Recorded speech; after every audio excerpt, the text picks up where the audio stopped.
लोकतान्त्रिक शक्तिहरूका लागि नयाँ जनप्रतिनिधि छान्ने महत्त्वपूर्ण चाड मङ्सिर 4 का लागि तय। मतदाता 1,86,00,000 पुग्ने अनुमान। आम निर्वाचनको मिति घोषणा भएपछि 5 दलीय सत्ता गठबन्धन चुनावी तालमेलको गृह कार्यमा सिट बाँडफाँडमा चुनौती। शैक्षिक गुणस्तर खस्किँदै जाँदा नेपालमा विश्वविद्यालयको संख्या भने बढ्दै भएका विश्वविद्यालयलाई व्यवस्थित गर्नुको साठो संख्या मात्र थप्न खोजिएको टिप्पणी। मंकीपक्सको संक्रमण बढेपछि अमेरिकामा जनस्वास्थ्य आपतकालको घोषणा। 6,600 जनामा मंकीपक्सको संक्रमण। र साफ अन्डर 20 च्याम्पियनशिप फुटबलको फाइनल आज। उपाधिका लागि इन्डिया र बंगलादेश भिड्दै। नमस्कार, कान्तिपुर डायरीका साथमा साथी रमेश र म केशु। समाचार अब विस्तारमा। लोकतान्त्रिक शक्तिहरूका लागि महत्त्वपूर्ण चाड मानिने आवधिक आम निर्वाचन अबको 106 दिनपछि हुँदैछ। प्रतिनिधि सभा र प्रदेशसभाको दोस्रो कार्यकालका लागि आउँदो मङ्सिर 4 मा एकै चरणमा निर्वाचन हुने भएको हो। निर्वाचनबाट 825 जनप्रतिनिधि चुनिनेछन्।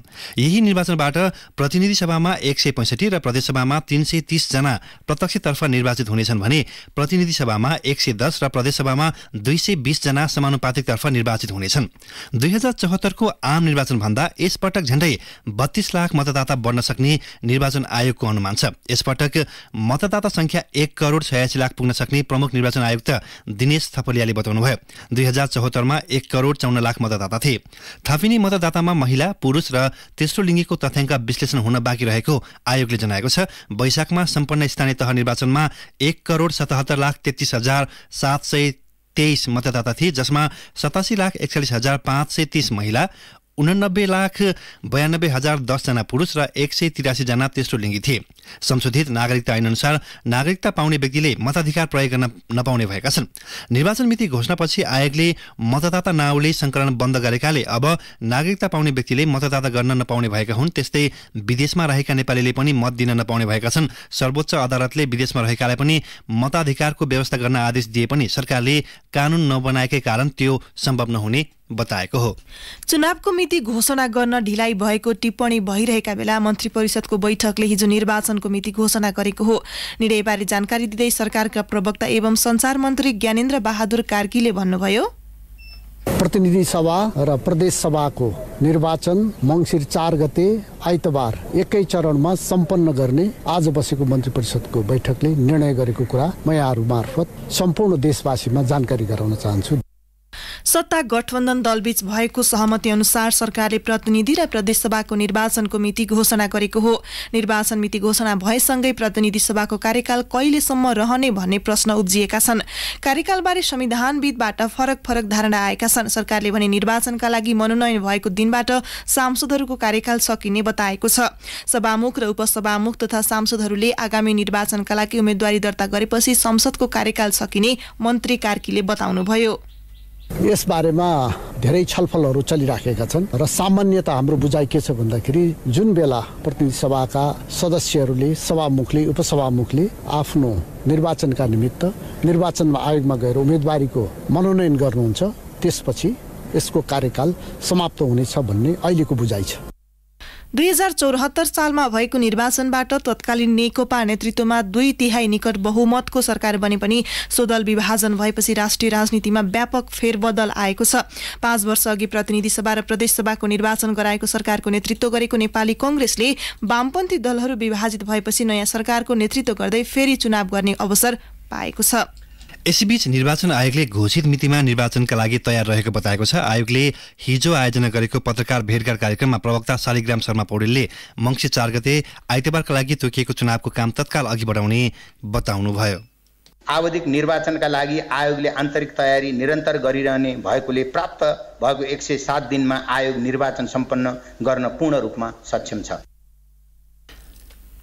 प्रमुख निर्वाचन आयुक्त दिनेश थपलियाले आगामी मङ्सिर 4 गतेका लागि तोकिएको प्रतिनिधि र प्रदेशसभाको निर्वाचन अपेक्षित र नियमित विषय रहेको बताउनुभयो। अहिलेसम्म गरिएको अनौपचारिक तयारीलाई औपचारिक रूप दिने उहाँको भनाइ थियो। आयोगले आगामी मङ्सिर 4 गतेको दिनलाई अर्जुन दृष्टि लगाएर काम गर्ने र आगामी निर्वाचनलाई स्वच्छ, स्वतन्त्र, निष्पक्ष र एकदम भयरहित वातावरणमा साँच्चै नै शान्तिपूर्ण ढङ्गले सम्पादन गर्ने गरी आवश्यक तयारी गरिसकेको र त्यो अनौपचारिक तयारीलाई औपचारिक रूप दिएर अगाडि बढ्न जाने कुरा म यहाँलाई चाहिँ जानकारी गराउन चाहन्छु। समय अवधिकै कारणले कुनै पनि किसिमको हामीलाई अप्ठ्यारो पर्ने छैन। प्रतिनिधि सभा र प्रदेशसभाको कार्यकालको व्याख्या आयोगले नगर्ने भन्दै संविधान र निर्वाचन कानूनमा भएको व्यवस्था अनुसार आउँदो मङ्सिर 21 गते प्रतिनिधि र प्रदेशसभा सदस्यको पदावधि सकिने प्रमुख आयुक्त थपलियाले जानकारी दिनुभयो। उम्मेदवारी दिएपछि प्रतिनिधि सभा र प्रदेशसभा सदस्यको पद स्वतः सकिने उहाँको भनाइ थियो। अन्तर्राष्ट्रिय मूल्य मान्यता, संसदीय परम्परा, हाम्रो संविधान र कानुनी व्यवस्थाकै पृष्ठभूमिमा हेरिनुपर्ने हुन्छ। आयोगले निर्वाचनमा सबै उम्मेदवारहरूप्रति समान अवसर र समान खेल मैदानको सिद्धान्तलाई हामीले अवलम्बन गर्छौं। प्रतिनिधि सभा र प्रदेश सभा सदस्यको पदमा उम्मेदवारी दिएपछि दशैंको लगत्तै पछि उम्मेदवारी दिने गरी हामीले आवश्यक कार्यतालिका बनाउनु पर्ने जस्तो देखिएको छ। उम्मेदवारी दिनुभन्दा उम्मेदवारी दिएपछि निजहरूको पद चाहिँ स्वतः सकिएको मानिनु पर्दछ भन्ने आयोगको स्पष्ट धारणा छ र यसलाई कानुन सम्मत ढंगले कहीं न कहीं व्याख्या गरेर यसलाई चाहिँ हामी अगाडि बढाउँछौं। मतदाता शिक्षा परिष्कृत गरेर लैजाने तयारी भएको उहाँले बताउनुभयो। आयोगले छुट्टा-छुट्टै मतपत्र र छुट्टा-छुट्टै मतपेटिकाको व्यवस्था गर्ने जनाएको छ। आइतबारदेखि राजनीतिक दल दर्ता प्रारम्भ हुने प्रमुख आयुक्त थपलियाले बताउनुभयो। सरकारले आम निर्वाचनको मिति घोषणा गरेपछि 5 दलीय सत्ता गठबन्धनका नेता तालमेलको गृह कार्यमा जुटेका छन्। प्रतिनिधि सभाका 165 र प्रदेशका 330 निर्वाचन क्षेत्र एकमुष्ट बाँडफाँड गर्ने तयारी भए पनि सहमति जुटाउन सत्ता गठबन्धनलाई सहज भने देखिँदैन। कांग्रेस नेता एवं सञ्चार मन्त्री ज्ञानेन्द्र बहादुर कार्कीले शुक्रबार बस्ने गठबन्धन बैठकले कार्यदल बनाउने र त्यसले तयार पारेको ढाँचाका आधारमा न्यायोचित हिसाबमा सिट बाँडफाँड हुने बताउनुभयो। उहाँले भन्नुभयो, अहिलेसम्म कुन दलले कति सिट लिने भन्ने बारेमा औपचारिक किसिमले छलफल भएको छैन। विवाद रहित ढंगले सिट व्यवस्थापन गर्ने र गठबन्धनलाई व्यवस्थित गर्ने दिशामा हाम्रो ध्यान केन्द्रित भएको छ। कार्कीका अनुसार स्थानीय तहको निर्वाचन र अघिल्लो संसदीय निर्वाचनमा प्राप्त मत र स्थानीय स्थितिलाई समेत आधार मानेर कार्यदलले सिट बाँडफाँडको ढाँचा तयार गर्नेछ। एकातिर सत्ता गठबन्धनभित्रै सिटका लागि रणनीतिक प्रतिस्पर्धा छ भने अर्कोतर्फ पार्टीमा आन्तरिक व्यवस्थापन मिलाउने चुनौती छ। माओवादी र एकीकृत समाजवादी भित्रको एउटा समूहले अझै पनि वाम गठबन्धनको कसरत जारी राखेको छ। माओवादी नेता नारायण काजी श्रेष्ठ, वर्षमान पुन, एकीकृत समाजवादीका सम्मानित नेता झलनाथ खनाल लगायत वाम गठबन्धनमा देखिएका छन्। कांग्रेस केन्द्रीय कार्यसमितिले गत साउन 2 मई बहुमत ल्याउने दिशामा अधिकतम सिट लिएर चुनावी गठबन्धन गर्ने निर्णय गरिसकेको छ। कांग्रेस सभापति एवं प्रधानमन्त्री शेरबहादुर देउवाले निर्वाचनपछि पनि प्रधानमन्त्री हुने चाहना राख्नु भएको छ। उहाँ माओवादी बाहेक साना दलको सहयोग लिएर कांग्रेसकै नेतृत्वमा सरकार गठन गर्ने गरी सिट मिलाउने रणनीतिमा हुनुहुन्छ। माओवादी केन्द्रका अध्यक्ष पुष्पकमल दाहाल आफ्नो पार्टीलाई सरकार निर्माणको निर्णायक हैसियतमा पुर्याउन चाहनुहुन्छ। उहाँ आफै समेत प्रधानमन्त्रीको दावेदार हुनुहुन्छ। उहाँले चुनावपछि कांग्रेस र माओवादी बीच आलोपालो प्रधानमन्त्री हुने बताइसक्नु भएको छ। माओवादीलाई प्रत्यक्षतर्फ एमाले भन्दा ठूलो पार्टी बनाउने दाहालको योजना छ। कार्यकारी प्रमुख बन्ने देउवा र दाहालको आन्तरिक रणनीतिका माझ सिट बाँडफाँड सहज नहुने नेताहरू बताउँछन्। कांग्रेस संसदीय दलका सचेतक मीन विश्वकर्माका अनुसार सुरुमा सिट संख्या टुंग्याउने गठबन्धनलाई सकस पर्नेछ। उहाँले भन्नुभयो, कुन पार्टीले कति सिट पाउने निर्क्योल भएपछि कहाँ कहाँ पाउने भन्ने अर्को जटिलता आउँछ।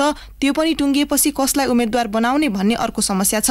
गठबन्धन मिलाएर मात्रै हुँदैन, पार्टीको आन्तरिक शक्ति सन्तुलन मिलाउन पनि उत्तिकै चुनौतीपूर्ण छ। एकीकृत समाजवादीका एक पदाधिकारीले एक्लै बहुमत नजिक पुग्ने कांग्रेसको दाउ र उसलाई आफूहरू बिना बहुमतमा जान नदिने माओवादी रणनीतिका कारण गठबन्धनबीच सिट बाँडफाँड मुख्य समस्या हुने बताए। माओवादी नेता शक्ति बस्नेत पनि मुख्य चुनौती सिट बाँडफाँडमा देखिएको बताउनुहुन्छ।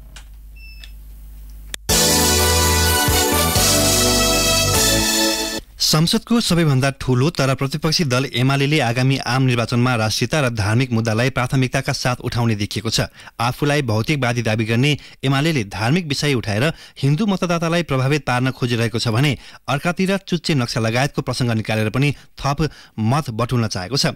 शेरबहादुर देउवा सरकारका पालामा भएका महँगी, भ्रष्टाचार र बेथितिलाई पनि एमाले जोडतोडका साथ उठाउने भएको छ।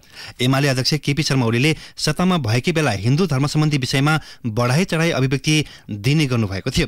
तीमध्ये अधिकांश विवादित पनि बने। उहाँले रामको जन्म माडीको अयोध्यापुरीमा भएको अभिव्यक्ति दिनुभएको थियो। ओलीकै अग्रसरतामा त्यहाँ राम मन्दिर स्थापना तथा राम, सीता, लक्ष्मण र हनुमानको मूर्ति प्रतिस्थापन गरिएको थियो। ओलीले 2077 को माघ 12 मा पशुपतिनाथ मन्दिरमा संकल्प पूजा गर्दै जलहरी निर्माणका लागि 30 करोड दिने प्रतिबद्धता गर्नुभयो। जलहरी सुनमा अनियमितता भएको उजुरीपछि अख्तियार दुरुपयोग अनुसन्धान आयोगले अनुसन्धान गरिरहेको छ। सत्ताबाट बाहिरिएपछि पनि ओली धार्मिक गतिविधिमा शरीक हुँदै आउनु भएको छ। पछिल्लो समय एमालेले संसदभित्र र बाहिर भू राजनीतिक वा विदेश नीतिका एजेन्डालाई बढी जोडतोडका साथ उठाइरहेको छ। देउवा सरकारले राष्ट्रियता खतरामा पारेको आरोप पनि एमालेले लगाउँदै आएको छ। यसैबीच एमाले अध्यक्ष तथा पूर्व प्रधानमन्त्री केपी शर्मा ओलीले एक चीन नीतिमा आफ्नो पार्टीले विश्वास गर्ने बताउनु भएको छ। एमालेको केन्द्रीय प्रचार तथा प्रकाशन विभागले बिहिबार राजधानीमा आयोजना गरेको कार्यक्रममा अन्तर्राष्ट्रिय मामिलामा कलम चलाउने पत्रकारसँग अन्तर्क्रिया गर्दै ओलीले अरू जस्तो बाहिर एक चीन नीति भन्ने र भित्रभित्र भिन्न काम नगर्ने बताउनु भएको छ। अमेरिकी सभामुख न्यान्सी पेलोसीले 2 दिन अघि ताइवान भ्रमण गरेको प्रसङ्गमाथि टिप्पणी गर्दै ओलीले छिमेकीहरूसँग भरपर्दो छिमेकीपनको भूमिका निभाउने बताउनुभयो। उहाँले भन्नुभयो, संसारको कुनै पनि देशको संवेदनशीलता हुने कारणले गर्दा कसैको पनि आन्तरिक मामिलालाई हस्तक्षेप गर्नु हुँदैन, कसैको पनि शान्ति खलबलाउने खालको काम गर्नु हुँदैन।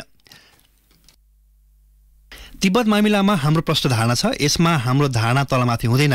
ठूला शक्तिहरू र अन्तर्राष्ट्रिय शक्तिहरू के गर्छन् आफ्नो स्थानमा छ, तर हामी हाम्रो भूमि वा अरू कसैको विरुद्धमा प्रयोग हुन दिँदैनौँ। ओलीले 2 देश अमेरिका र चीन बीच टिप्पणी गर्न उचित नहुने बताउनुभयो। आगामी मङ्सिर 4 मा एकै चरणमा सम्पन्न गर्ने गरी प्रतिनिधि सभा र प्रदेश सभा सदस्य निर्वाचनको मिति घोषणा भएसँगै निर्वाचन आयोग, गृह मन्त्रालय र 4वटै सुरक्षा निकायले आफ्नो तर्फबाट सुरक्षा कार्ययोजना निर्माणको तयारी अघि बढाएका छन्।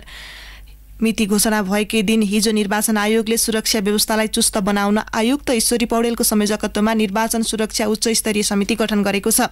गृह मन्त्रालय पनि सहसचिवको संयोजकत्वमा 4वटै सुरक्षा निकाय र अर्थ मन्त्रालयका प्रतिनिधि सम्मिलित टोली गठन गरेर सुरक्षा कार्ययोजनाको खाका निर्माणमा जुटेको छ। प्रहरी प्रधान कार्यालयले आज अतिरिक्त महानिरीक्षक एआईजी सहकुल बहादुर थापाको संयोजकत्वमा केन्द्रीय निर्वाचन सेल गठन तयारी गरिएको जनाएको छ। सेनाको युद्ध कार्य महानिर्देशनालय र सशस्त्र प्रहरीको सीमा तथा कार्य विभागका अधिकारीको संयोजकत्वमा दुवै निकाय आफ्ना केन्द्रीय निर्वाचन सेल गठनको तयारीमा जुटेका छन्। निर्वाचन एकै चरणमा सम्पन्न गर्ने निर्णयले त्यसका लागि चाहिने साधन, स्रोत र जनशक्तिको सहज व्यवस्थापन गर्नु सरकारका लागि चुनौतीपूर्ण छ। आर्थिक अवस्था कमजोर रहेको कारण देखाउँदै सरकारले हालै सम्पन्न स्थानीय तह निर्वाचनमा सवारी, उपकरण, सुरक्षाकर्मीको भत्ता जस्ता शीर्षकको खर्चमा भारी कटौती गरेको थियो। विगतका निर्वाचनमा भारतबाट अनुदानमा सवारी, उपकरण लगायतका सामग्री आउने गरेकोमा स्थानीय तह निर्वाचनमा भारतले कुनै पनि सहयोग उपलब्ध गराएन। आगामी निर्वाचनमा पनि विदेशबाट निर्वाचन प्रयोजनका लागि सहयोग आएन भने भएकै बजेटबाट व्यवस्थापन गर्नुपर्ने सरकारको बाध्यता छ। विगतका निर्वाचनमा 2 महिनाका लागि म्यादी प्रहरी भर्ना गरिने अभ्यास रहेकोमा स्थानीय तह निर्वाचनमा बजेट अभाव देखाएर म्यादी प्रहरीको कार्यविधि पनि 40 दिन मात्रै कायम गरिएको थियो। आगामी प्रतिनिधि सभा र प्रदेशसभा निर्वाचनमा पनि यो समस्या दोहोरिए उच्च मनोबलका साथ जनशक्ति खटाउन चुनौती थपिनेछ। नेपाल प्रहरीका प्रवक्ता डीआईजी टेक प्रसाद राईले स्थानीय तह चुनावको अनुभवले आगामी चुनावी सुरक्षामा जनशक्ति परिचालनमा सहज हुने बताउनुभयो। तर त्यसका लागि आवश्यक बन्दोबस्ती र खटिने जनशक्तिका लागि अरू कर्मचारी सरह, भत्ता लगायतका सेवा सुविधा आवश्यक रहेको उहाँले बताउनुभयो। कान्तिपुर डायरीमा अब ब्रेकको पालो। ब्रेकपछि कान्तिपुर डायरीमा अब कान्तिपुर सविस्तारको पालो। कान्तिपुर सविस्तार। नेपालमा विश्वविद्यालयको संख्या थपिँदै गएका छन्। हाल त्रिवी, काठमाडौँ, पूर्वाञ्चल, मध्यपश्चिम, सुदूरपश्चिमाञ्चल, खुला, कृषि तथा वन विज्ञान, संस्कृत, लुम्बिनी बौद्ध विश्वविद्यालय, जानकी राजर्षि जनक र पोखरा लगायत 12वटा विश्वविद्यालय सञ्चालनमा छन्। यसैबीच मदन भण्डारी प्रविधि विश्वविद्यालय र योगमाया आयुर्वेद विश्वविद्यालय खोल्ने सम्बन्धी छुट्टै विधेयक संसदबाट पारित भएको छ। नेपालमा विश्वविद्यालयको संख्या वृद्धि भए पनि गुणस्तर भने खस्किँदै गएको शिक्षाविदहरूले चिन्ता गरेका छन्। शैक्षिक गुणस्तर खस्किँदै गएसँगै भएकालाई व्यवस्थापन गर्ने कि संख्या मात्रै बढाउने भन्ने बहस सुरु भएको छ। नेपालका राजनीतिक व्यक्तिहरू उच्च शिक्षाको बारेमा संवेदनशील छैनन्, सिरियस छैनन् र यिनले महत्त्वपूर्ण निर्णय गर्दैनन्। विश्वविद्यालय सम्बन्धी निर्णय गर्दा उच्च शिक्षाका सरोकार राख्ने मान्छेसँग सल्लाह गर्दैनन्। पार्लियामेन्टमा आफूघुसी ऐन ल्याउँछन्, आफूघुसी निर्णय गर्दै जान्छन्। तर मेरो विगतमा धेरै अनुभव छ। उच्च शिक्षाका सरकारवालासँग सल्लाह नगरिकन आफू खुसी राजनीतिक निर्णय गर्छन् र उच्च शिक्षालाई धराशायी बनाइरहेका छन्। विश्वविद्यालयमा प्रत्यक्ष रूपमा राजनीतिक प्रभाव बेहोर्ने त्रिभुवन विश्वविद्यालयका पूर्व उपकुलपति तीर्थ खनिया एक्ला हैनन्। मध्यपश्चिम विश्वविद्यालयका पूर्व उपकुलपति उपेन्द्र कोइरालाको भोगाई पनि उस्तै छ। प्रधानमन्त्री कार्यालयबाट नेपाल संस्कृत विश्वविद्यालयलाई चिठी गएर यहाँ सेवा आयोगको स्थायी प्रक्रिया छ त्यसलाई रोक्नु भएर चिठी गएछ। अनि हामी चाहिँ गुणस्तरीय शिक्षाको निम्ति योग्य र सक्षम व्यक्ति नियुक्ति गर्न पर्छ भन्ने अनि सिङ्गो तपाईँको राज्य सञ्चालन गर्ने स्वयं प्रधानमन्त्रीबाट यस्तो हुन्छ। शिक्षा क्षेत्रमा लामो समय बिताएका खनिया र कोइरालाले भने जस्तै उच्च शिक्षा क्षेत्रमा मिसिएको राजनीतिक रङ अझै पनि जारी छ। त्रिभुवन विश्वविद्यालयको रजिस्ट्रार कार्यालयमा करिब 5 महिनासम्म तालाबन्दी हुँदा खुलाउन तदारुकता नदेखिनु, नेपाल खुल्ला विश्वविद्यालयमा डिन नियुक्तिमा ढिलाइ हुनु, बीपी कोइराला स्वास्थ्य विज्ञान प्रतिष्ठानमा 1 वर्षपछि मात्र रजिस्ट्रार नियुक्ति गरिनु लगायतका बेथिति उच्च शिक्षा क्षेत्रमा देखिँदै आएको छ। उच्च शिक्षा क्षेत्रमा नेतृत्व तहबाटै लापरवाही हुने गरेका कारण अनुसन्धानमूलक जनशक्ति उत्पादन गर्न नसकिने शिक्षाविदहरू बताउँछन्। राजनीतिक नेतृत्वबाट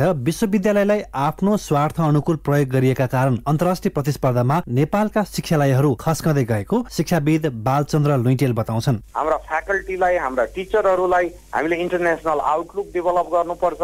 हामीले नेपालको कुरो मात्र होइन, इन्डियाबाट विद्यार्थी आयो भने इन्डियाको बारेमा पनि थाहा पाउनुपर्छ, इन्डोनेसियाबाट आयो भने इन्डोनेसियाको पनि थाहा पाउनुपर्छ, अफ्रिकाबाट आयो भने हामीले अफ्रिकाको बारेमा पनि थाहा पाउनुपर्छ। यो हिसाबले हाम्रो अलिकति आउटलुक नै चेन्ज हुनुपर्छ। त्यो हुनलाई यो विश्वविद्यालयको लिडरसिपले अलिकति द्रुत हिसाबले यो बाटो देखाउनु पर्छ भन्ने मलाई लाग्छ। भएका विश्वविद्यालयमा देखिएका बेथिति र खस्कँदो शैक्षिक गुणस्तरलाई लिएर चिन्ता व्यक्त भइरहँदा विश्वविद्यालयको संख्या बढ्दै गएका छन्। रक्षा मन्त्रालयले प्रतिरक्षा विश्वविद्यालय, खेलकुद मन्त्रालयले खेलकुद विश्वविद्यालय तथा प्रदेशगत रूपमा अन्य विश्वविद्यालय सञ्चालन गर्ने गृह कार्य भइरहेका छन्। स्वास्थ्य मन्त्रालयले समेत आधा दर्जन प्रतिष्ठान सञ्चालन गरिरहेको छ। विश्वविद्यालयमा भइरहेका कार्यक्रमको व्यवस्थापनमा व्यवस्था गर्दै संख्यात्मक वृद्धिलाई बढावा दिने सरकारी नीति दिशाहीन रहेको त्रिभुवन विश्वविद्यालयका पूर्व उपकुलपति खनिया बताउँछन्। तत्कालीन शिक्षा मन्त्रीजीसँग कुरा गरेर त्रिभुवन विश्वविद्यालयको आयुर्वेद क्याम्पस छ, त्यसलाई पहिला इन्स्टिच्युट अफ आयुर्वेद बनाऊ र पछि त्यसैलाई युनिभर्सिटी बनाऊ। अहिले योगमा युनिभर्सिटीको बारेमा मलाई भन्नु केही पनि छैन, तर त्यो कहिले युनिभर्सिटी नै बन्दैन, कहिले खोल्दैन भन्छु म त। अहिले त्रिभुवन विश्वविद्यालय जस्तो यस्तो पुरानो ट्रेडिसनल ढङ्गले आएको र अहिलेसम्म त्यहाँ नै पर्याप्त मात्रामा विषयगत रूपमा पढाउन सके होइन। अब खुल्ने योगमायाले उहाँ त्यो कुन चाहिँ ठाउँमा युनिभर्सिटी खोलेर आयुर्वेदको पढाएर कहिले तपाईँहरूले देख्न पाउँदैन त्यसलाई। भएका संस्थालाई व्यवस्थित गर्दै गुणस्तर अभिवृद्धिमा जोड दिनुपर्ने राष्ट्रिय योजना आयोगको 15औं योजनामा उल्लेख छ। शिक्षा क्षेत्रमा छुट्याएको कुल बजेट मध्ये 10% मात्र उच्च शिक्षाका क्षेत्रमा छुट्याइँदै आएको अवस्थामा विश्वविद्यालयको संख्या वृद्धि गर्दा गुणस्तर कायम राख्न चुनौती हुने आयोगका पूर्व सदस्यहरू बताउँदै आएका छन्। अर्कातिर पठन पाठनका विषयमा निकै कम मात्र छलफल हुने गरेको राष्ट्रिय योजना आयोगका पूर्व सदस्य उषा झाको अनुभव छ। एजुकेसनको पैसा भनेको खाली मान्छेलाई पदमा राखेर पदीय भार दिएर गाडीमा चढेर घुम्न बाहेक चाहिँ र अगाडि पछाडि घुमाउने बाहेक अरू यसले चाहिँ विद्यार्थीको भविष्यलाई अगाडि बढाइदेला भन्ने मलाई चाहिँ व्यक्तिगत रूपमा मैले जुन अवस्था देखिरहेको छु त्यसमा चाहिँ म धेरै दुखी पनि छु र अलि निराशा चाहिँ हुन्छ। शिक्षा क्षेत्रको व्यवस्थापनमा चासो नदिएको आरोप खेप्दै आएको राजनीतिक दल भने सुधारको पक्षमा लागेको देखिँदैन। पदाधिकारी नियुक्तिमा भागबण्डामा अल्झिनु लगायतका कारण नै विश्वविद्यालयमा सुधार आउन नसकेको पूर्व शिक्षा मन्त्रीहरूको स्वीकारोक्ति छ। शिक्षा क्षेत्रको सुधारका लागि भन्दै गठन गरिएको उच्च स्तरीय शिक्षा आयोगले बुझाएको प्रतिवेदन सरकारले अझैसम्म गोप्य राखेको छ। तत्कालीन प्रधानमन्त्री केपी शर्मा ओलीको स्वार्थका कारण प्रतिवेदन सार्वजनिक नभएको बताउँदै आएका पूर्व शिक्षा मन्त्री गिरिराज मणि पोखरेल भन्छन्, गलत चक्रभित्र हामी फसेका छौँ। त्यसले चाहिँ विश्वविद्यालयलाई अगाडि बढ्न नै दिँदैन। उच्च शिक्षा ठिक नभइकन राष्ट्रलाई ठिक दिशामा लान सकिँदैन। त्यसो गर्नको लागि चाहिँ ठिक खालको लिडरसिप चाहिन्छ। त्यो लिडरसिप टिम चाहिन्छ। त्यसले चाहिँ प्राज्ञिक र चाहिँ व्यवस्थापकीय कोणबाट चाहिँ उत्कृष्टता चाहिँ प्रदर्शन गर्नुपर्ने हुन्छ। त्यसले दण्ड र पुरस्कारको व्यवस्थालाई चाहिँ कार्यान्वयन गर्नुपर्ने हुन्छ। नेपालमा उच्च शिक्षा अध्ययन गर्ने विद्यार्थीको संख्या करिब 4.5 लाख रहेको विश्वविद्यालय अनुदान आयोगको तथ्याङ्क छ, जसमध्ये त्रिभुवन विश्वविद्यालयमा मात्र 75% विद्यार्थी अध्ययनरत छन्। बाँकी 25% विद्यार्थी 11वटा विश्वविद्यालयमा बाँडिएका छन्। संस्कृत र लुम्बिनी बौद्ध विश्वविद्यालयले विद्यार्थी अभाव हुन थालेपछि आफ्ना विषयसँग जोड्दै अन्य विषय पढाउन थालेका छन्। देशभित्र विश्वविद्यालय थपिँदै जाने तर विदेश अध्ययनका लागि जाने विद्यार्थीको संख्या समेत बढ्ने विडम्बना कायम छ। गत आर्थिक वर्ष 2078-79 मा मात्र 1,14,000 जनाले विदेशमा उच्च शिक्षा अध्ययनका लागि नो अब्जेक्सन लेटर एनओसी लिएको शिक्षा मन्त्रालयको तथ्याङ्कले पनि पढ्नका लागि विदेशीको संख्या प्रष्ट पार्दछ। विज्ञहरू भन्छन् दलीयकरणका कारण अस्तव्यस्त र प्रभावहीन बन्दै गएका विश्वविद्यालय शिक्षामा सुधार आजको आवश्यकता हो, न कि लहरका आधारमा विश्वविद्यालय थप्न खोजिएको भन्दै प्रवृत्ति। रेडियो कान्तिपुरका लागि रमेश दुलाल। कान्तिपुर सविस्तार।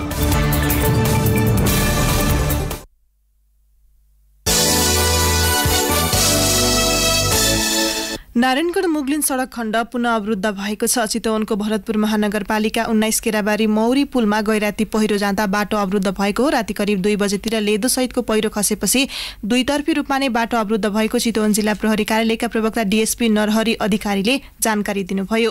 कान्तिपुर डायरीमा पुनः ब्रेकको पालो। ब्रेकपछि कान्तिपुर डायरीमा अब आर्थिक प्रसङ्ग कार्यान्वयनमा समस्या देखिएपछि नेपाल र जापान सरकार श्रम सम्झौता परिमार्जन गर्न सहमत भएका छन्। 3 वर्ष अघि 14 क्षेत्रमा 5 वर्षे श्रम भिसामा निर्दिष्ट सिपयुक्त कामदार लैजान नेपाल र जापान बीच श्रम सम्झौता भएको थियो। सम्झौता कार्यान्वयन नहुँदा भाषा र सिप परीक्षामा उत्तीर्ण 5,320 जना नेपाली कामदार जापान जान पाएका छैनन्। नेपाल र जापानका उच्च अधिकारीहरूको संयुक्त बैठकले हिजो काठमाडौँमा श्रम सम्झौता परिमार्जन गर्ने सहमति गरेको हो। बैठकमा नेपालका तर्फबाट नेतृत्व गरेका श्रम रोजगार तथा सामाजिक सुरक्षा मन्त्रालयका सहसचिव राजीव पोखरेलले कान्तिपुरलाई भन्नुभयो, पहिला गरिएको श्रम सम्झौता पूर्ण थिएन, पठाउने प्रक्रियादेखि लागत शुल्कसम्म स्पष्ट रूपमा तोकिएको थिएन। श्रम सम्झौता कार्यान्वयन गर्न आवश्यक विषयहरूमा संशोधन गर्न हामी तयार भयौं।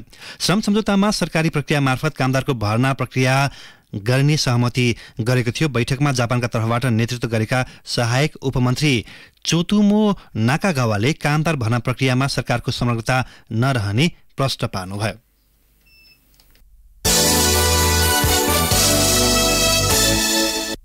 अब अन्तर्राष्ट्रिय प्रसङ्ग मंकीपक्सको संक्रमण बढेपछि अमेरिकामा जनस्वास्थ्य आपतकालको घोषणा गरिएको छ।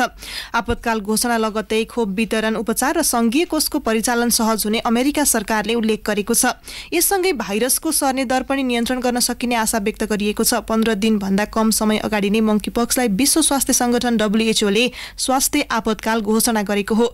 अमेरिकामा हालसम्म 6,600 जनामा मंकीपक्सको संक्रमण पाइएको छ। क्यालिफोर्निया र इलिनोई राज्यमा पनि यसै साता स्वास्थ्य आपतकालको घोषणा गरिएको छ। विश्वभर हालसम्म मंकीपक्सका 26,000 मा संक्रमण पुष्टि भएको छ।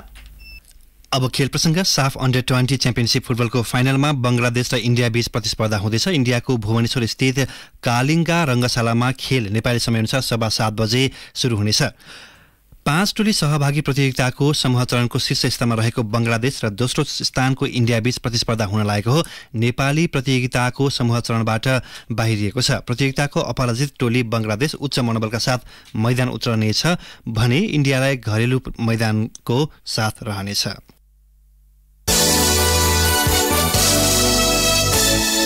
अब मौसम सम्बन्धी जानकारी। काठमाडौँ उपत्यका सहित मुलुकभर आंशिकदेखि सामान्य बदली रही केही स्थानमा मध्यम वर्षाको सम्भावना रहेको जल तथा मौसम विज्ञान विभागले जनाएको छ। सुदूरपश्चिम प्रदेशका केही स्थानमा भारी वर्षाको सम्भावना रहेको पनि विभागको अनुमान छ। केही बेर अघि 20 डिग्री सेल्सियस मापन गरिएको काठमाडौँ उपत्यकाको अधिकतम तापक्रम आज 26 डिग्री सेल्सियससम्म पुग्नेछ। सूर्योदय बिहान 5:29 मा भयो भने सूर्यास्त साँझ 6:51 हुनेछ।